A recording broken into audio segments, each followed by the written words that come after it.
Assalamualaikum warahmatullahi wabarakatuh. Nah, jadi pertemuan kedua ini kita masih membahas tentang kemolalan. Cara menghitung kemolalan. Kalau sekarang soalnya itu diketahui dalam bentuk persen. Jadi soalnya itu adalah berapakah kemolalan larutan glukosa 12% massa glukosa jika diketahui itu massa atom relatif sama dengan 180 gram per mol. Jadi yang pertama itu diketahui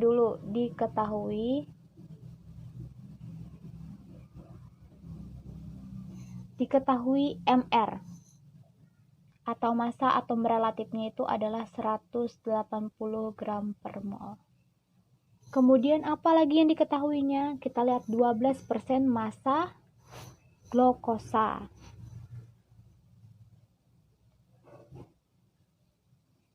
Massa glukosa sama dengan 12%. Nah, di sini kan kita mencari kemolalan. Nah, jadi untuk mencari kemolalan itu tidak mungkin dalam bentuk persen. Jika di soal itu diketahui persen, maka harus kita ubah dulu ke gram, sesuai dengan rumus kemolalan. Untuk mengubah ke gram, 12% itu kan sama dengan 12 per 100. Untuk menghilangkan pernya atau pecahannya, maka kali 100. Jadi sama-sama dicoret, hasilnya adalah sini di bawah 12 gram. Jadi untuk lebih simpelnya lagi, untuk lebih memudahkan kalian dalam menghitungnya, jika diketahui 12%, maka jawabannya itu pasti 12 gram. Jadi misalkan nih, ada contoh lagi. Jika massa glukosa itu sama dengan 48%, langsung saja massa glukosa sama dengan 48% itu sama dengan 48 gram. Jadi cuman diubah persen ke gram. Jadi lebih memudahkan kalian. Kalau 12 gram berarti dia 12%. Tapi persen di sini berpengaruh dengan massa pelarutnya. Jadi ini adalah massa terlarut. Ini massa terlarut. Kalau massa pelarut itu adalah air. Jadi kalau ada larutan cuka, berarti cukanya itu adalah terlarut, sementara airnya itu adalah pelarut. Kan larutan cuka berarti cuka plus air. Berarti ini selalu rumusnya ya. Sama dengan 100 dikurang 12 hasilnya itu adalah 88 gram. Kenapa jadi 88 gram? 100 itu dikurang 12 ini dari mana? 12 ini dapat dari 12% yang diketahui. Makanya 100 dikurang 12 sama dengan 88. Misalkan nih, diketahui itu 48%. 100 dikurang 48 sama dengan berapa? Jadi pasti 100 dikurang berapa persen yang ada di soal, itu selalu ya. Diketahui massa atom relatifnya itu sudah dapat 180 gram per mol, kemudian massa terlarutnya sudah dapat 12 gram, kemudian massa pelarutnya sudah dapat 88 gram. Apa yang dicari lagi? Ditanya.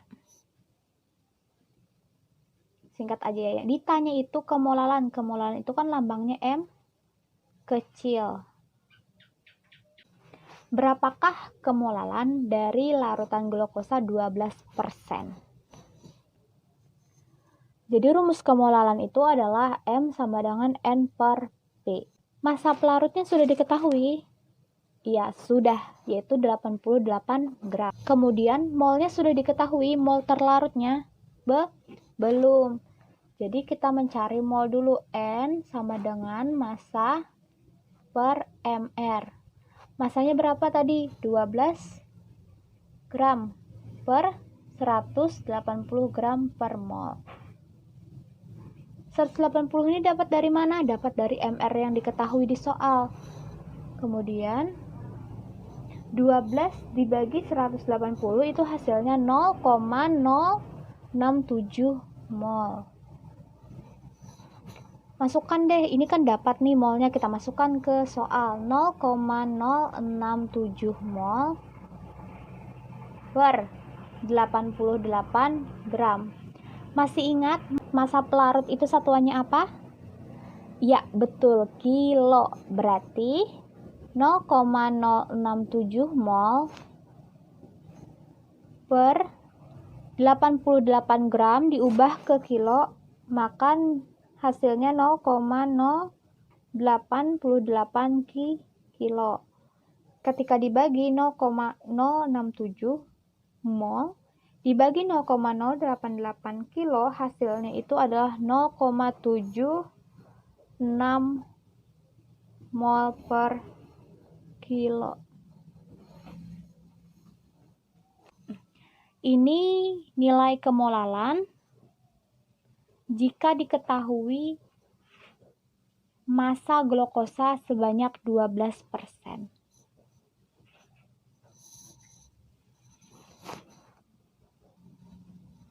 Jadi agar kalian lebih memahami lagi tentang soal kita nomor 2 tadi, Ibu akan memberi satu soal, bisa kalian jawab.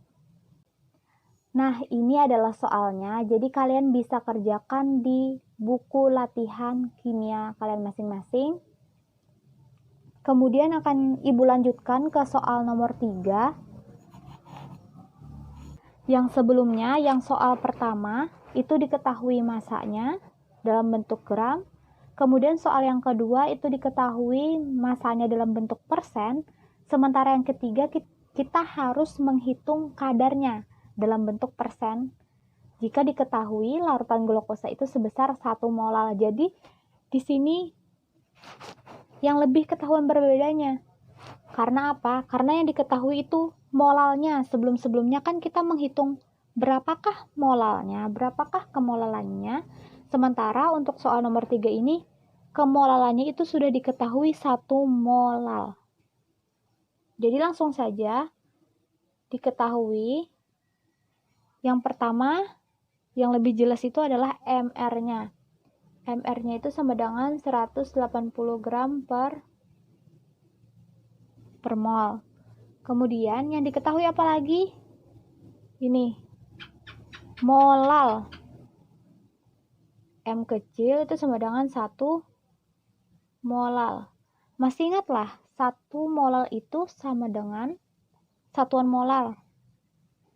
Ini bisa dilihat di sebelah kanan Ibu. Jadi 1 molal itu sama dengan 1 mol per kilo. Kenapa jadi molal itu berubah jadi mol per kilo? Jadi awalnya kan untuk mencari molal itu sama dengan N per V. N itu adalah mol, sementara V ini satuannya kilo, makanya itu sama dengan mol per kilo atau yang disebut sebagai molal. Jadi 1 molal itu bisa kita ubah menjadi 1 mol per kilo. Sudah diketahui, berarti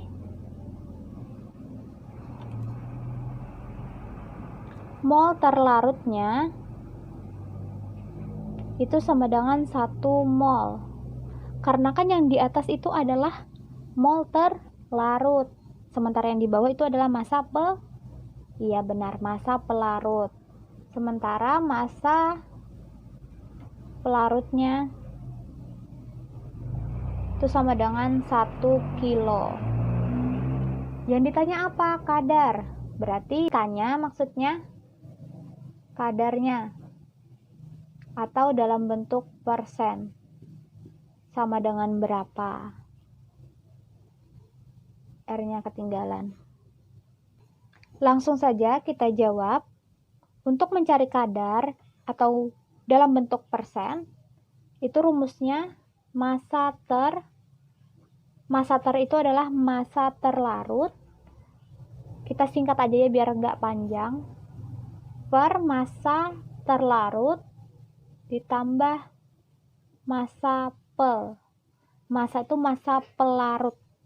dikali 100%. Jadi massa terlarut per massa terlarut ditambah massa pelarut.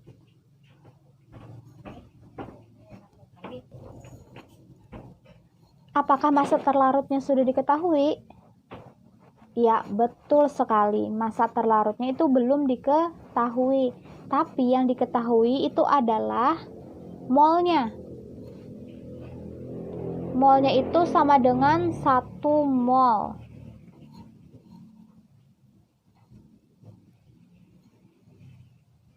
Kemudian MR-nya itu diketahui 180 gram per mol. Jadi untuk mencari massa terlarut bagaimana? Kita putar-putar rumus. Untuk mencari mol kan mol sama dengan massa per MR. Sama dengan di sini saja. Molnya itu adalah 1 mol. Sama dengan massanya kita anggap X per MR-nya berapa? 180 gram per mol. Ini kita ibaratkan lebih simpel ya. Jika di sini ada nilai, terus di sini tidak ada nilai, dan ini ada nilai, kita satukan. Yang awalnya per, pindah ruas menjadi, ya benar sekali, kali. Tapi agar kalian lebih simpel memahaminya, maka kalau dibagi itu pindah ruas menjadi kali. Gram per mol sama dengan X. Jadi mol sama-sama hilang. Sebenarnya bukan hilang ya, tapi jika kita uraikan, maka memang akan hilang. 1 dikali 180 itu sama dengan 180 gram. Sama dengan X. X ini adalah massanya, berarti massanya terlarut itu sudah diketahui 180. Nah, sebagai catatannya, ini kan mol, ini gram per mol. Kita jumlahkan mol dikali gram per mol. Karena di sini mol dibagi mol itu kan habis, makanya sisa gram. Makanya kenapa 1 kali 1 mol dikali 180 gram per mol hasilnya itu 180 gram. Kenapa hilang molnya? Karena sudah dijumlahkan. Gitu. Di sini 180 gram per 180 gram. Sementara untuk massa pelarut kan diketahui 1 kilo. Nah, karena 1 kilo, agar sama-sama gram, kita ubah ke gram. Berarti 1 kilo sama dengan 1000 gram. Dikali 100%. Hasilnya adalah 180 gram per 1180 gram dikali 100% sama dengan bagi-bagi habis 15,25%. Inilah kadar dari glukosa dalam larutan glukosa 1 molal. Jadi di sini untuk lebih memahami tentang soal nomor 3, di sini Ibu akan menampilkan satu soal yang akan kalian kerjakan di latihan atau di buku latihan kimia kalian masing-masing. Silakan dikerjakan.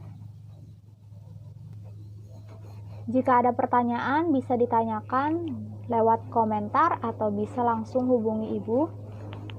Sekian pembelajaran kita hari ini. Ibu ucapkan terima kasih. Wassalamualaikum warahmatullahi wabarakatuh.